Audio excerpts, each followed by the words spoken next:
Hello YouTube, I'm back again with another deck profile. I'm going to be showcasing my Unchained hand trap deck. And the reason why, because I'm trying to go with something like unique and innovative, as I always do and suggest.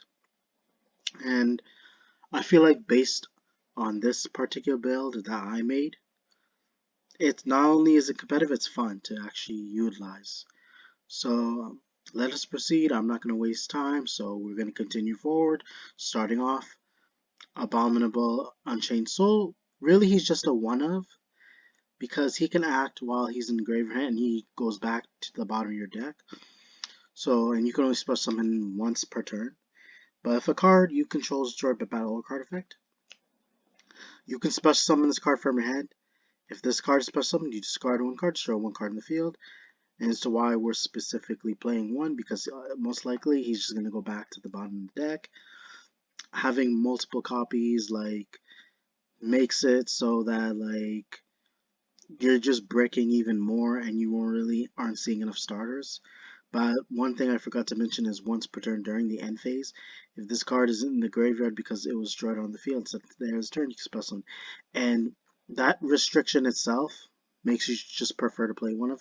But considering the number of cards you have access to, it, there's better just to play one copy of this because you have ways of getting out from your deck rather than just your hand in graveyard. So obviously, the standard 3 Ash Blossom, again, can negate any card that adds or special summons from the deck or sends from the deck to the grave. You always want to have at least 3 of these, or at least if you feel like you'd have enough space, cut it to 2, but we made sure it's 40, so 3 is necessary. 2 Effect Failure, because we have ways of actually searching this card now, as well as it's an extra imperm. 3 Castira Fenrir. The reason why we're playing is because you want to utilize more special summons, as well as it gives you a +1, as well as you can get rid of floodgates and play this in essentially almost any deck now, depending on what you're looking forward to when utilizing this card and how you want to like um, contribute to your playstyle based on your personal preference. But you also want to make your deck consistent enough where it can actually draw into key cards so that the deck is supposed to play how it should in order to reach its win condition. But we're just playing the one second, like I mentioned, because you have ways of getting out your other fifth monsters with that have at least 1500 or less attack. But a lot of times you can use search your hand traps or your other Unchained monsters or another tour guide. Speaking of tour guide, we're playing 3 of her because she's like your one card Unchained Soul Lord of Yama. And another Unchained monster playing is you obviously want to max out on is 3 Unchained Soul of Sharvara. This card is exceptional, and it's mandatory at 3 of because um, you get a lot of pluses with this card. How I know? Because during the main phase, if this card's in your hand, it has a quick effect. You target one fiend, or if one face down card you control, destroy it. And if you do special summon this card, while it is in the face-up monster zone, you cannot special summon monsters except fiends. If this card is sent to the graveyard, you send one Unchained spell trap card directly from your deck to your hand. And the reason why I say this card allows you to get more than one card from your deck, because a lot of the times a lot of the cards are either popping is either your Unchained monsters, which can special summon another Unchained from your deck, or it's an Unchained trap or spell that allows you to special summon another one from your deck. And on top of that, you get a second. You can literally get even more cards because when this card is sent to the graveyard, it doesn't matter where, but you could set one Unchained spell trap from your deck to the field. And why anybody would even play less than 3 is beyond me. So this card just allows you to get 2 cards out with just this one card itself, depending what you have set up. But setting up that one card, essentially you get exactly what you need as long as you figure which cards you don't have in hand, what you need from your deck to the field. So we're just playing the one Unchained Soul of Shyama. So he's an important piece to get into your specific combo because a lot of times you want to go into like a rank 6 play or what'll happen is you can just revive this card from graveyard, it goes back to the bottom of the deck, and you can reuse the effect from grave again. But one thing is very exceptional about this card, which you want to take note of, is that you can target one card you control, then you can destroy one spell trap card on the field. It's during the main phase, and if this card's in your graveyard, it's not a quick effect, unfortunately. Or you can target one face down, similar to Shavara. You can target one of those cards, specific cards you destroy, the special summons card, but it's from your while it's in your graveyard, but it has to be placed in the bottom of the deck. And we're playing 3 Aruha. This card, exceptionally not any better than Shavara, but is also another important 3 of, because again helps you save up your normal summon for later. You can go into Yama a lot more quicker depending what card you destroy. So the reason why we play this card, so that you have time to save up your normal summon and you want to play less normal summons. But again, it locks you into fiends.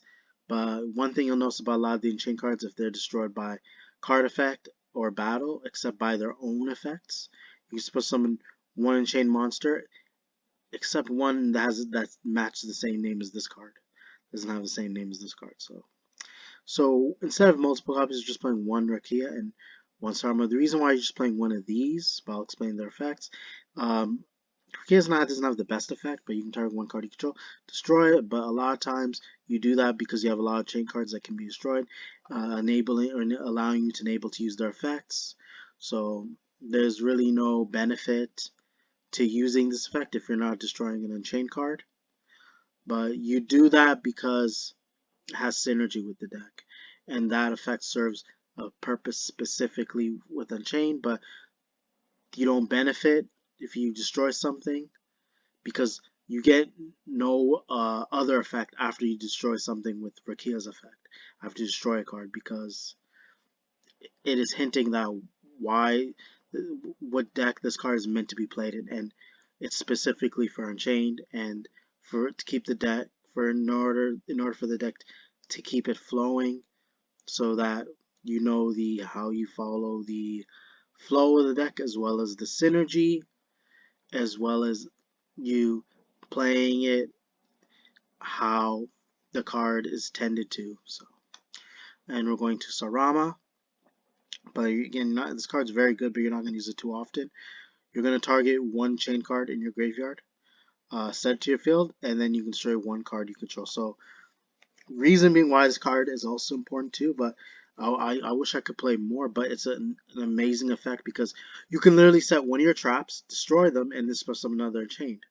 And it doesn't lock you into anything. So, that's the logic behind it, because it's like moment you have this card, you're always going to be able to link summon into something with this card.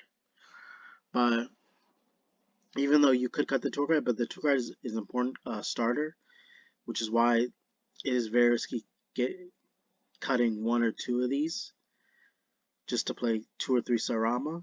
But you want to see tour guys as much as possible, because that one card allows you to get into that one specific link monster, and then opening up for new plays, as well as having a bigger, leaner hand.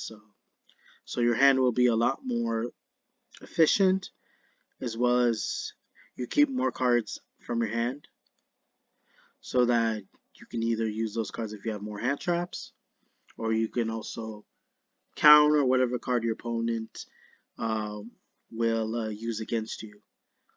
So it's about saving resources, as well as having to use those resources to go into an important combo later. And for our spells, we're playing Abomination's Prison. Not much to say about the last effect, but you can add one Unchained card from your deck to your hand. It doesn't have to be a monster, but like you said, if it's destroyed, spell summon Unchained from your deck.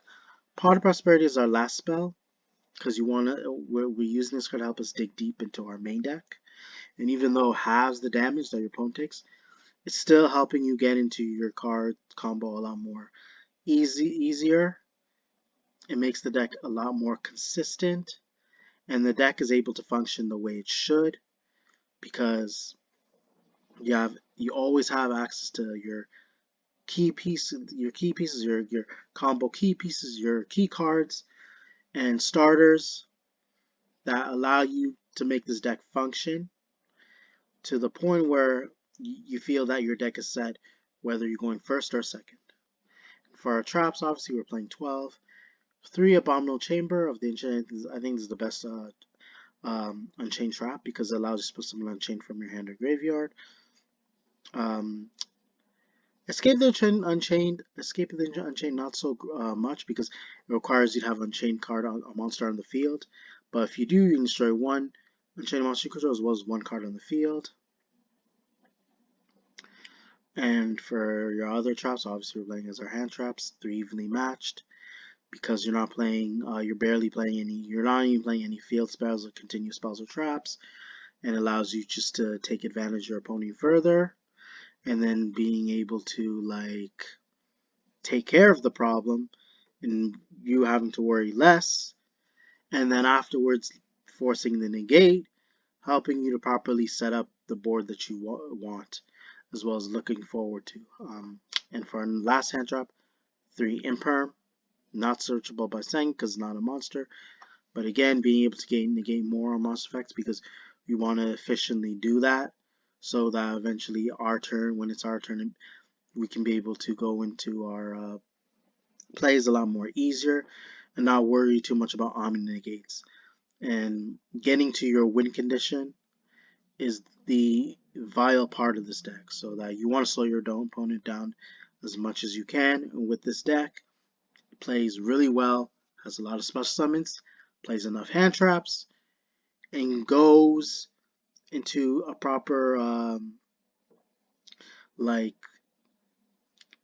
board that you don't need to worry about because the deck just has good amount of capabilities in helping you lead to like playing the right card choices and making it very flexible enough that regardless how many hand traps you have right now in your main deck, which means that they don't take up or they don't get in the way of your special summons as well as your board. And those boards can also be a lot more easier to access because the card effects that enable us to do so, which are a lot more effective in the main deck. So rather than the side deck, like I said, up to personal preference, we're going to go straight to the extra deck. You know the agenda, so 2 Triple D Wave King High Caesar.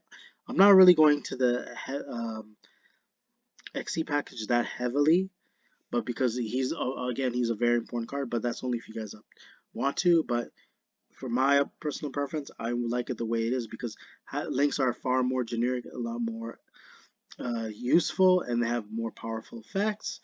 Just being able to like manhandle our opponent and just put a lot of pressure on them, and just again having more link monsters means we have more easier access to even more stronger link monsters. But as I continue, and I'm going to proceed with this card, and let me read as it says. So the card follows when a spell, trap, or monster effect is activated. That includes an effect that spell summons a monster. Quick effect: detach 1 material from this card. Negate the activation if you destroy that card. Then you can make one other double D monster you control, and this card gain 1800 attack until the end of this turn.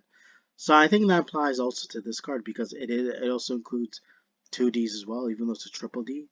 Rather than it being double D, it is triple D, but it does have the double D as well. You're never going to use this effect, but if this card is sent from the field to the graveyard, you can add 1 Dawn Contract from your deck to your hand. And the reason why I'm not heavily, again, I feel like you don't really need to play the XC package that much because if your deck heavily focuses on Link monsters, be my guest, play more Link monsters than you do XC monsters.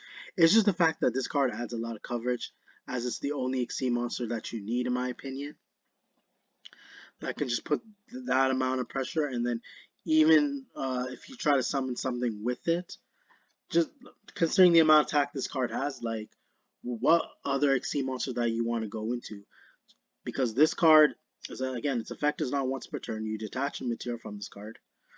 It already has enough attack, but like unless you have an Exceed monster, unless you're trying to go into Zeus, though, with Zeus it's going to require two materials to use this effect. But this is enough to scare the opponent. And this gives you already have the space that you need. You'd have enough link monsters, and this is just again to add more coverage to keep you in the clear for any monster that your opponent decides to summon when you go first.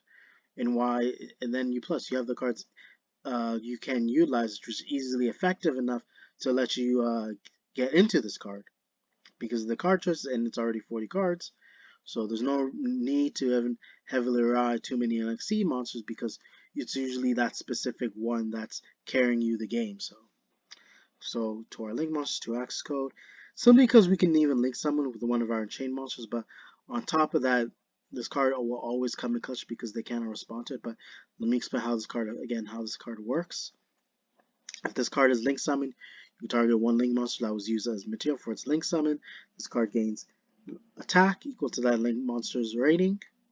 You can banish one link monster from your graveyard or from your field or graveyard. Destroy one card your opponent controls. Also, for the rest of this turn, you cannot banish monsters with the same attribute to activate this effect access code talker. So that's why I think this card is clutch because you have a number you have like as long as playing different attributes helps you destroy one card and they can't respond to it. Even though our deck is mainly heavily reliant on dark attributes, but it comes in handy because like if you're in a losing situation, this card will help you turn that duel around because the whole point of playing this card is if you're losing and you manage to summon that card during that turn, then you're most likely going to win that duel.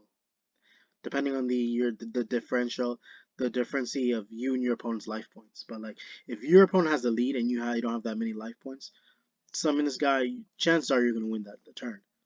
So being able to get access to this card using access code Talker's effect to pop a card by banishing one of your link monsters does not hurt you too much, but like you need the opportunity to get the win as quickly as possible, and that's the main focus of this game.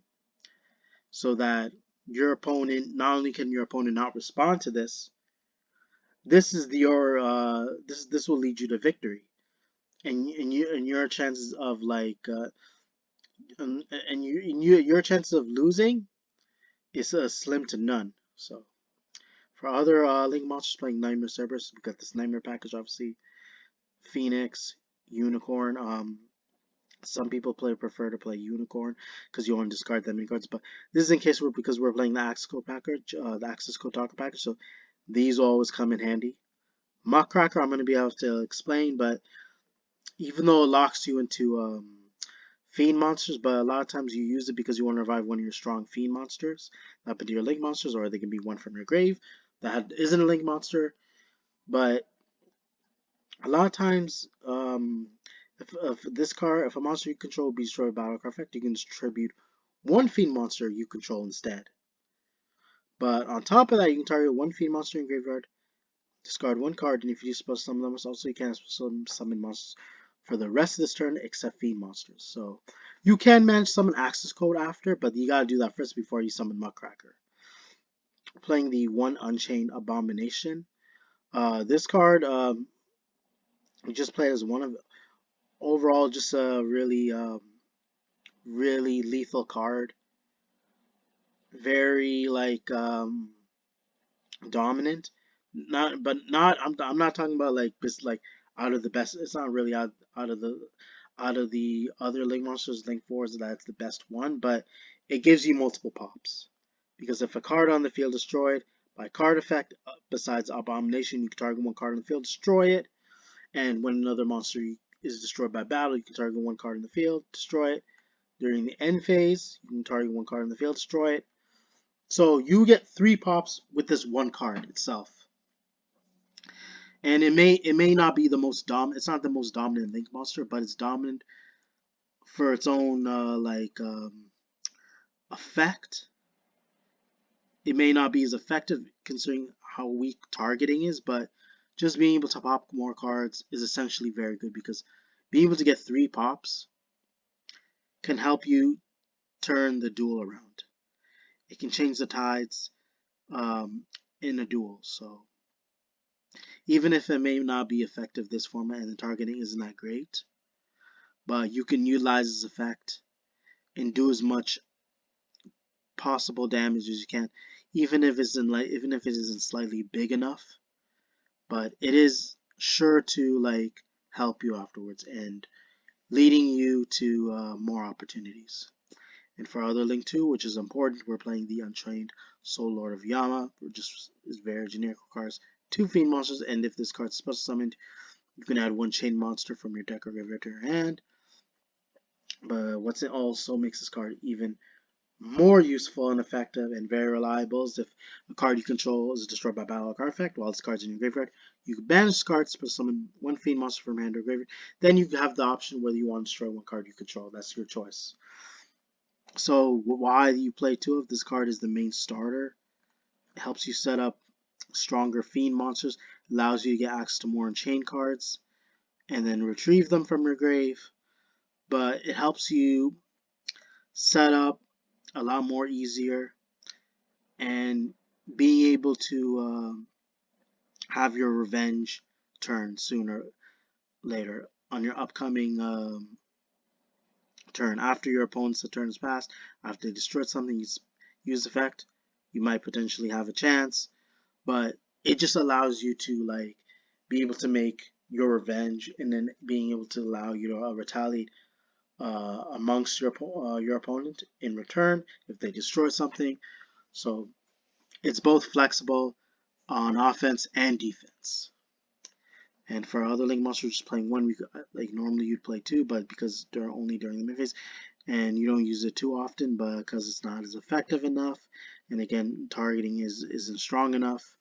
But again, you can target one face-up monster your opponent controls during your main phase to link summon 1 Dark Link monster and use it as materials, including this card.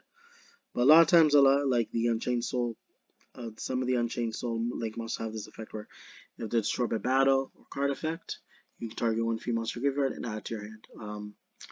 So that's why we're playing 2 Axis Code Talker, just in case we want to summon him a lot more easier and he becomes a 53 beater. Or you want to go into your Abomination. But you just play as a 1 of because you're never gonna like. Are you really gonna use the second one during your turn? Because you're most likely just gonna use one, and the game is has become a lot more faster. So you gotta be able to pick up the pace with this game. So having a second one is not always efficient enough. So if you want to be able to use Soul Vanish effect again, just revive it from your grave, whatever you can. But having a second one does take up more potential space for more versatile, more dominant monsters and extract that can be needed instead. And which is why you just play the 1 because the 1 of is good enough. You want to be able to see just the 1 because by playing multiple, that might get in the way of other key cards. So for obviously most of other important Link monster, playing the Unchained Soul of Rage. This is the reason why we're playing 2 because it's a link, not only because it's a link 2, but you can link summon using 1 face-up special summon monster your opponent controls. So it's another disruption essentially. So you have more disruption. But a lot of times you're going to either use it to go into Muckracker, Soul of Anguish, or you're going to go into Nightmare Unicorn. Those are your main targets. But even if you don't have any of those targets, you can always just again banish it with Pot of Prosperity, but you can kind of try to use it to bait your opponent, or you can somehow try to put them back to your extra deck, whatever monster that you're trying to special summon back from your extra deck, or you're trying to put back in your extra deck that you want to special summon from your extra deck with using Unchained Soul Rage effect. But having 2 is simply because it's another disruption during your opponent's turn, and that's what makes your opponent even more nervous. It's like the more disruption, then they gotta play it safe. It forces them up to use their strategy as well as important key cards, and it puts you at an overwhelming advantage in that you can ensure what are the cards you need. Now, once they used up their resources, whatever card you need will be able to will also help you be able to follow up on your win condition and be able to put the push on the opponent that you've been that you've been wanting to look forward to. So doing that makes them use up all their resources, all their counters. So once they don't have any of that in disposal, once you're in the cover, you're you're in the safe, in the clear, and that's when you're able to like dominate your opponent afterwards. And be sure that like you are in for certain that you have the monsters that you need. You just need to make the right play and just try to push their life points and deplete them right to zero once they've used up most of their best cards. And that's what this card serves the purpose of, baiting them into using their best cards. Give me a moment. Hi, Mom. How are you? How are you guys? How are you? I'm good. How's everything with you? I'm fine, thank you. Everything good? Yeah, I'm fine. You okay? Yeah, I'm fine. I'm at home. Okay. Just want to check. Alright, just saying. Okay, cool. Okay. All right. Okay. Yeah, fine. See you. I apologize. I was on the phone with my family. But let us proceed for our last link monster, which happens to be Underworld Goddess of the Closed World. Not many people, too many people you see people use them. You don't see too many people use this card, but again, it's a fiend monster. That's why it's important and it's key. You can also use one monster opponent controls link monster. You can use one monster your opponent controls as link material. It's link summons card, so it does require at least 4 effect monsters, and you got to use up at least 3 of your monsters. That equal 5. Who knows, even more. But again, being able to link summon one of your opponent's monsters, and they cannot respond to that summon. And because when this card is link summoned, this card is unaffected by your opponent's activated effects unless they target this card. And once per turn, if your opponent were to activate a card effect that summons a monster from their graveyard, you can negate the actors. So another disruption, another key card that you can potentially use afterwards once you made your opponent use up their best cards, and they have no way of like being able to counter your strategy. So once those then you made them use up all their counters, you can have this card. If they have a card that's unaffected or that can negate more cards, or this just you had that's just basically again where you have no outs to it, like because again it's immune to card effects. This is the card that you can go into by getting rid of that card. So you wanna link summon using your opponent's monster that happens to be the problem card, and that's why we're playing the Underworld Goddess. You'll be able to use that card to summon into her, even though you got to use up more monsters on your field, potentially 3 or 4. But again, we got to be able to account for those kind of cards that can lead to putting you like at an overwhelming disadvantage and preventing you from actually reaching your plays as well as your strategy so that you can overcome your opponent and be able to like outperform them. And I feel like I said enough, you guys. Again, hope you guys enjoyed the video. Be sure to check for more upcoming content later in the future. Be sure to check your notifications, comment, like, subscribe. Thank you.